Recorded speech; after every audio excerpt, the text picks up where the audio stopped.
Salam alaikum wa rahmatullah. Moi, c'est le docteur Ousmane Cissé.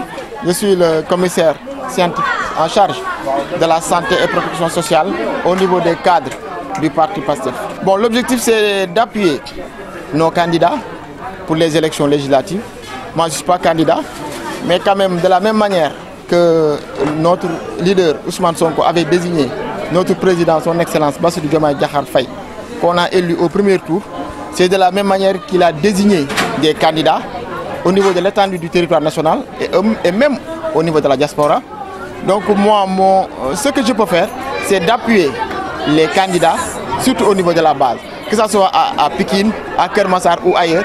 Ce que je peux faire, je le ferai pour que Ousmane triomphe au soir du 17 novembre, pour qu'il y ait une majorité confortable à l'Assemblée pour pouvoir dérouler les politiques qu'il compte mener pour le changement systémique et le changement en profondeur de notre pays et de notre terroir, à savoir Pikine Nord. Alors, pouvons-nous également savoir combien de kits vos endroits vous avez distribué?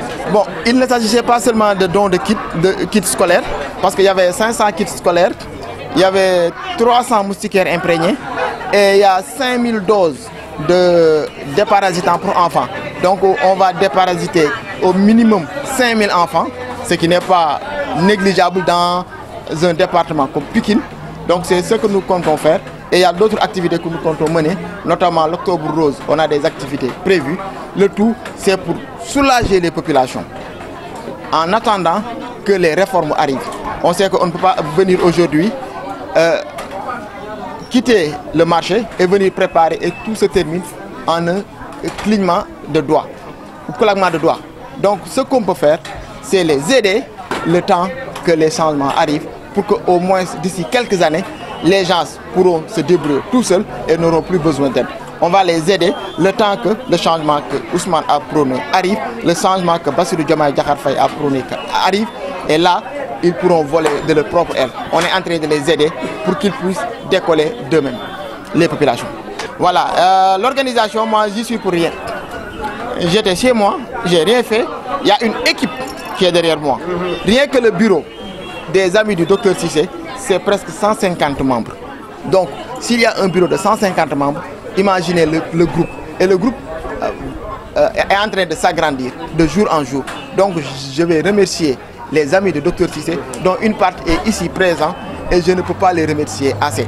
Si moi, je me sens redevable en quelqu'un, c'est envers les amis du docteur Cissé. Et je le dis encore, merci, merci et merci.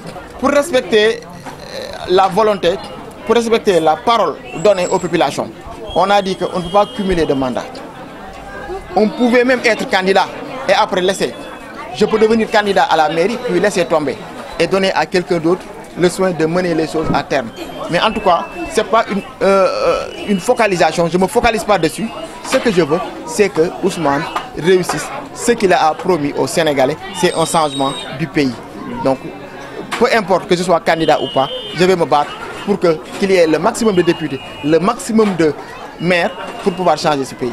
Les remerciements, je remercie l'ensemble des personnes ici présentes, en commençant par les amis de Dr Cissé, bien entendu, en remerciant la section communale de PASTEF Pikine, c'est-à-dire PASTEF Pikine Nord, le département, en remerciant mes amis qui sont là, mais en remerciant tous les Sénégalais pour cette mobilisation. Et je n'oublierai pas, je n'oublierai jamais la presse.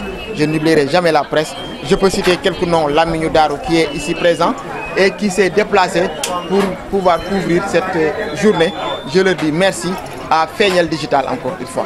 Voilà, man maay docteur Ousmane Cissé, jiite lépp luy cadre ci santé ci au niveau de PASTEF. sabab bi mooy jàppale candidat yi Ousmane tab man dama ñuy woon Ousmane tànn ci présidentielle ma jàppale la.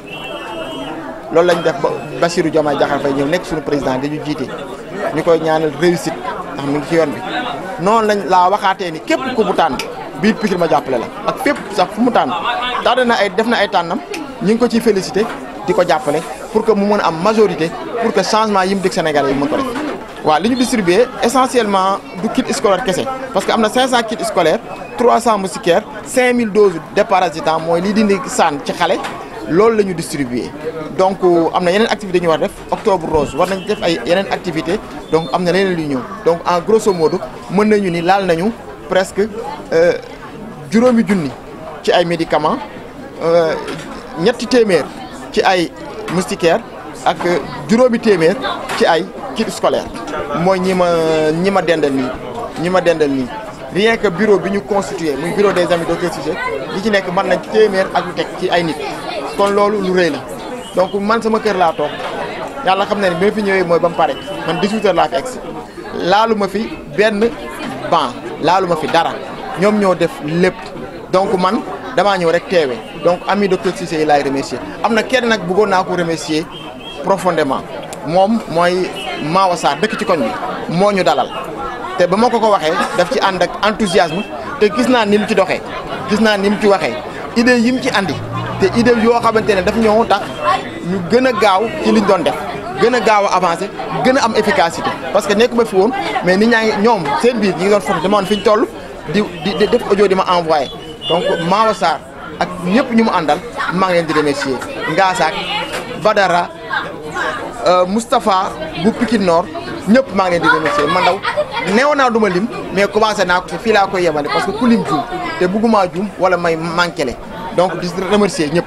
xam nga olof Ndiaye dañuy wenn taat wenn fas mënuma ñu jox ma lii ma war ci def li ma mën di daaj leneen man mënumaa nekk député nekk directeur mënta nekk li ma yor doy na ma sëkk ak soxla te li ma mën foofu laa koy concentré ba réussir ba ñu ma nekk candidat maire un jour pour que noo soxlaa pour que ëllëg après ma mën ko jox keneen mu continuer mais man am na lu ñu ma dénk te doxal santé bi man fi nekk nii mooy sama objectif numéro 1 ci sama dund actuellement à part jaamu yàlla doxal santé moom laa gis nii mooy sama objectif numéro 1 su ma ko réussir man réussir naa parce que agent de santé la xam naa liy sox ci santé te yaakaar naa ni su ma samay njiit jàppalee te ñii ngi ci dinañ mën a jël santé bi yóbbu ko feneen fi may daanelee nag mooy lii ñu xam ne mooy sama base politique ku ko wax xam ne am na base fa ma bëgg egg ci politique su ma fa yeggee ñoom la su ma fa yeggul damay xam ne def nañ li ma mën def nañ li ñu mën te yegguma ko te gëm naa ni lii ñu ànd subb ko fa ma bëgg a yegg dinaa fa egg mooy fexe ba santé bi ñu ma dénk dox mais fexe ba Pikine Nord li ci sama wàll ma doxal ko ba mu dox ànd ceeg ñoom di leen sant di leen gërëm